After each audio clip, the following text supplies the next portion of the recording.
What is up? We are Wrestling Maniacs out there worldwide. It's the best one, Donnie here, back with a brand new episode of Hot Takes. If you're not a We Are Wrestling Maniac yet already, and you're not a part of the thousands of subscribers, the best way to support us is by hitting that subscribe button now, turning on the post notifications. Videos be coming out of nowhere like an RKO, and of course you already know, the grind is real. And this week, in the wrestling world, it has been very fun to be a wrestling fan. Monday Night Raw was one of the best Raws this year. We had AEW, which, they always absolutely kill their shows. And of course, Friday Night SmackDown had one of the biggest returns with KARRION Kross, which that will be our main event topic for Hot Takes this week. But just so you guys know, every Sunday here on the We Are Wrestling channel, I give you guys my hot takes on stuff that happened in the wrestling community all from last week, which usually it's about 2 or 3 topics. So we're going to start this off with an AEW topic because earlier this week on, the wrestling Twitter, AEW seemed to drop this statement where they are going to be expanding their talent relations and development team. So, my thoughts on AEW, making this move, I think it is a great move for AEW. I think Tony Khan can't do it by himself, and they really need to expand because the one complaint that a lot of, former AEW superstars have had leaving All Elite Wrestling have been the miscommunications with Tony Khan and pretty much the talent relations. There's a lot of miscommunication when they're not being used on TV, and it leads to lots of frustration and problems. One of those wrestlers, they was Brian Cage. They could not tell him what was going on with the Ring of Honor purchase because TK, had nothing for him at AEW after the whole Team Taz thing. So Brian Cage was left with no questions, with lots of miscommunication. And I think that's why, a lot of us, We Are Wrestling Maniacs, when they announced that they picked up Brian Cage's option in his contract, we were very confused on what's going on because they were not using him. So there's a lot of miscommunication on, the executives from AEW and the superstars. I'm sure it's not the big superstars in AEW or the regulars you see on TV. It's, the ones that are not being really used right now and some AEW Dark people.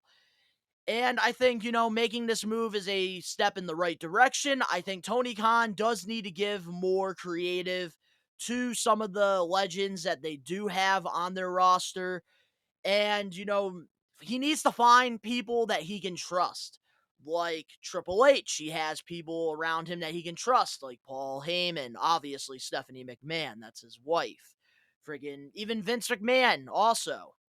He had guys he can trust, like Bruce Pritchard, Kevin Dunn, friggin' Laurinaitis. I know a lot of these friggin' guys aren't the best ones, but I'm just using it as an example because you need to have a team behind you. You can't do everything by yourself because then you are going to have flaws and you are going to make mistakes. And AEW so far, the product is very watchable. It is fun to watch. I personally enjoy watching AEW a little bit more than WWE, but that might change because of what, Triple H is bringing to the table. Because Raw, I actually got to sit through 3 hours, and I actually generally enjoyed the product. Except for that fucking crowd. Do never go back to Houston, WWE, please. But pretty much, I think if AEW wants to really, take it to the next level, Tony Khan's got to find those people and put them in his inner circle.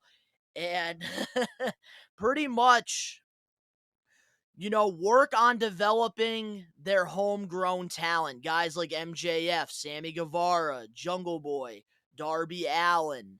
Lots of these guys that are homegrown, which I feel like they are doing a pretty good job doing that the last couple weeks. I did really like what they did in the AEW show in Worcester that I was at.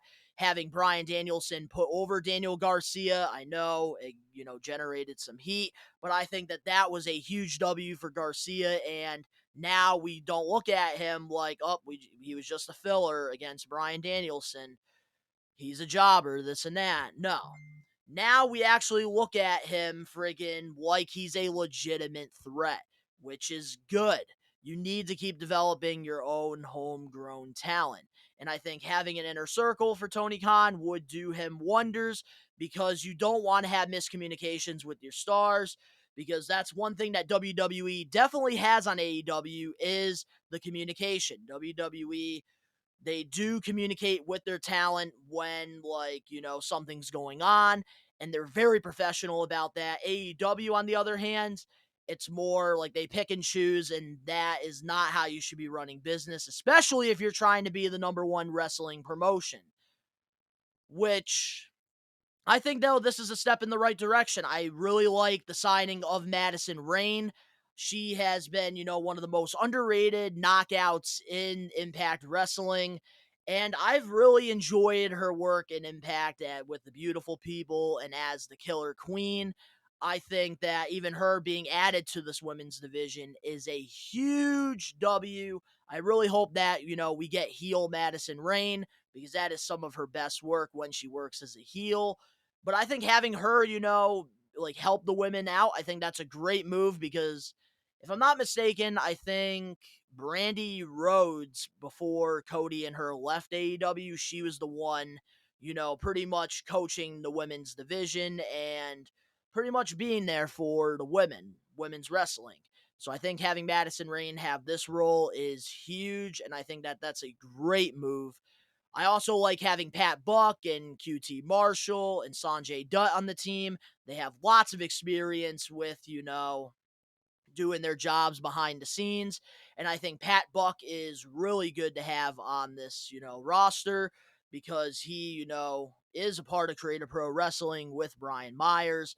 And they have developed and created stars like Chris Statlander, MJF, Max Caster, Smart Mark Sterling.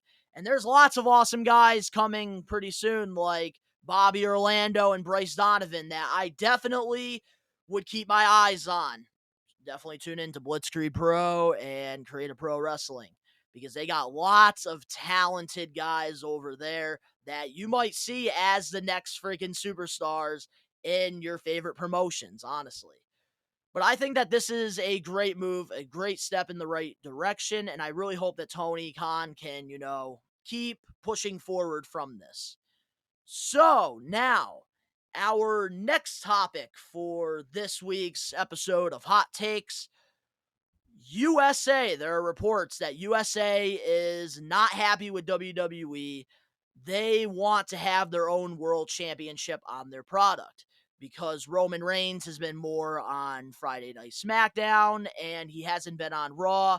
And we've seen the lack of having a world championship on Raw, which personally, they have been doing a really good job with that. I will say, whoever is, being a part of the creative team on Raw, I got to give them, credit where it's due, because not having a world champion as much, because he's a part-timer now, is they did a really good job with developing certain superstars, and the product on Monday nights are very watchable now, and I'm very excited to see what Triple H does now moving forward, because now I am going to be watching Raw from 8 to 11. I'm going to try to every week, but yeah, friggin', I think that it is a great move that, USA is finally saying something, because honestly, we need to have a world champion on Raw, and we need to have a world champion on SmackDown. I get it. Everybody wants the titles to be unified because they want there to be no brands anymore with Raw and SmackDown. They don't want the brands anymore. They want no freaking drafts or anything like that. They just want everybody to be all together. Personally, at first, I did want that as well. But now, having Triple H a part of creative, I actually want Raw and SmackDown to be two separate brands, only because Triple H is very good with developing talent. And I think, with a a potential draft coming up, which I did see reports about that. I think, this is a great move because Triple H is very good at molding talent, and having everybody all together in brands, you're going to put the same people out probably on both Raw and SmackDown, and it's not going to do anything good for the guys that need Triple H to be there to mold them. Because there's lots of, scenarios where, certain guys get freaking lost in the fold when there's no brand.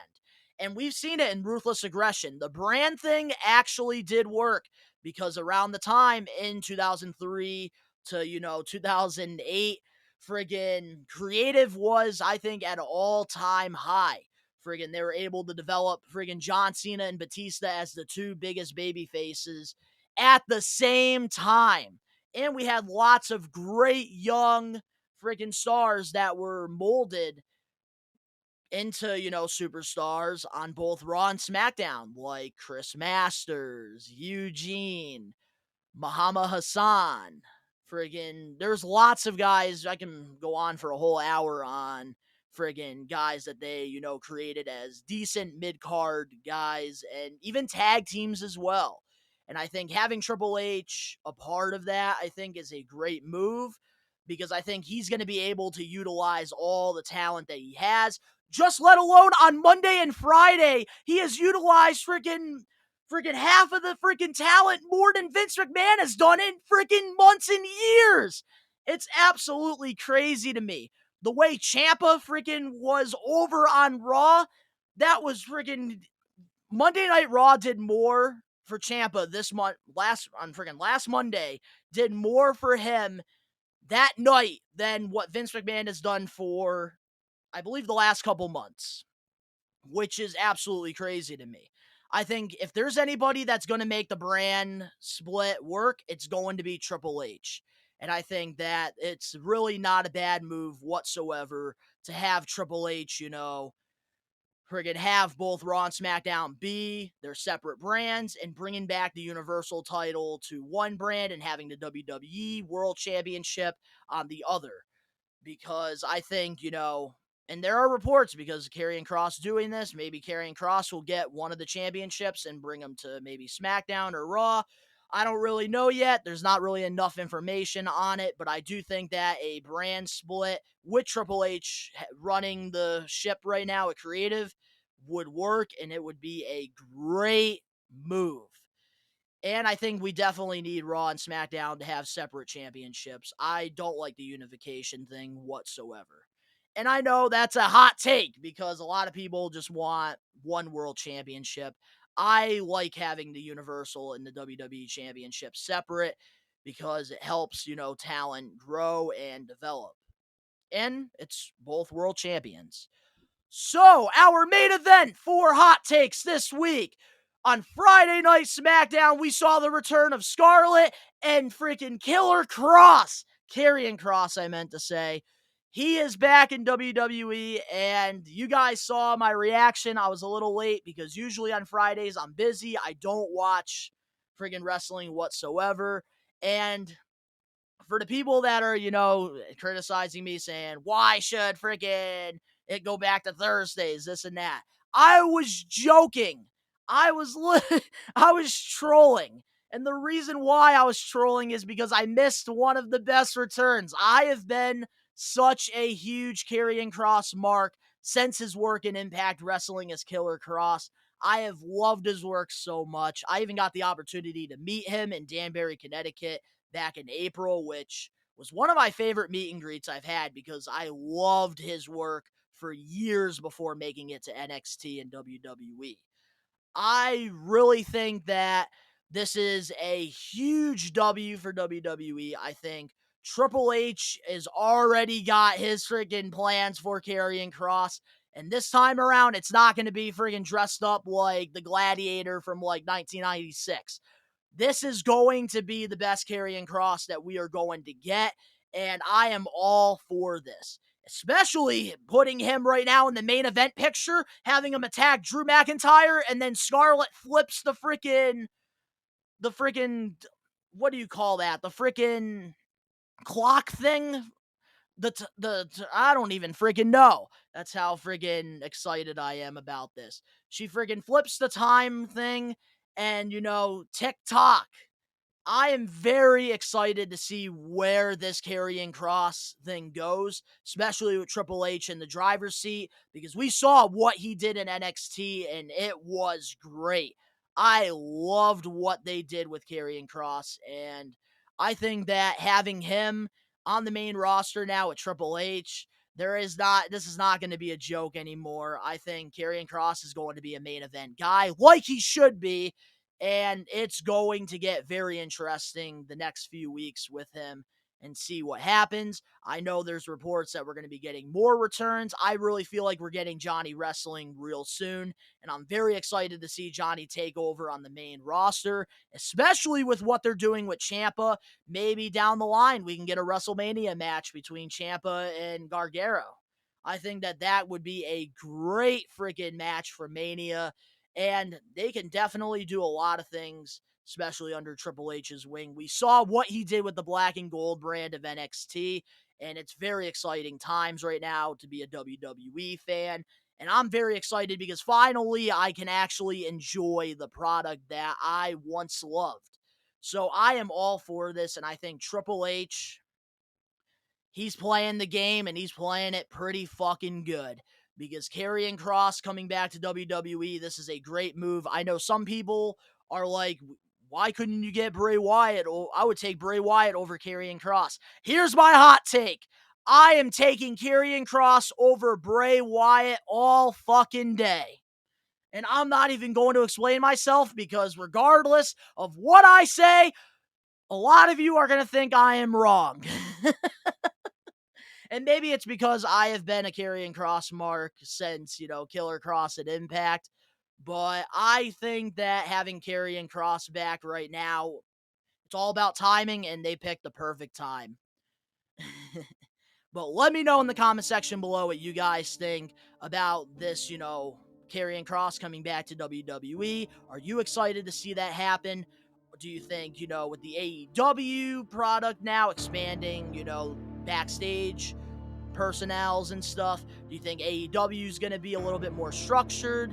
Let me know in the comment section below what you guys think about all the stuff that I talked about. If you guys enjoyed this week's episode of Hot Takes, make sure to smash that like button now. If you're not a We Are Wrestling Maniac yet already, and you're not a part of the thousands, recommend you to hit that subscribe button now. Turn on the post notifications. The links are down in the description below. You can go follow me on my social medias and other YouTube pages. All the links are down below. And tomorrow, on August 8th, I am going to be making a huge announcement on one of my channels about, the future of my YouTube. So if you want to see what's going on there, you can go check out that. All the links are down below. But of course, to all the We Are Wrestling Maniacs out there worldwide, we are taking over. Peace.